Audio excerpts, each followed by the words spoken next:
quand Jean-Claude Dacier a dit que Nicolas Sarkozy avait un projet plus ambitieux pour la République. Moi, je trouve au contraire qu'il joue petit jeu depuis le début. Il a un ego, comme tous les anciens présidents de la République, phénoménal. Il considère qu'il n'a pas aidé les autres parce qu'on l'a pas aidé. Il dit du mal en privé de Emmanuel Macron, mais en public, il est très content de s'afficher et de faire partie du club des gens qui peuvent l'appeler ou qui sont reçus, etc.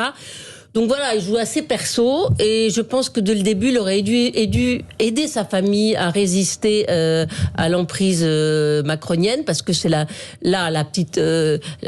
recomposition où on va sauver 30 sièges de députés plutôt sarkozysme. Enfin, c'est de la tambouille, ça ne résiste pas. Ils vont être avalés par la République en marche et dans 5 ans, on ne sait pas du tout ce qui va advenir.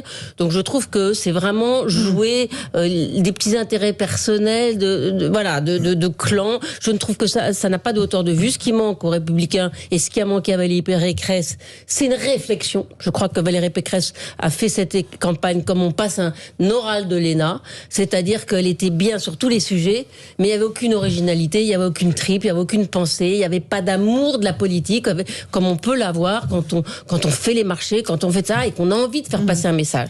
Maintenant, l'impact du ralliement de Nicolas Sarkozy à Emmanuel Macron, à première vue, il n'est pas forcément positif. Ça fait 2 présidents des riches, quoi. Au moment où ils veulent tous récupérer un tout petit peu de voix de Jean-Luc Mélenchon.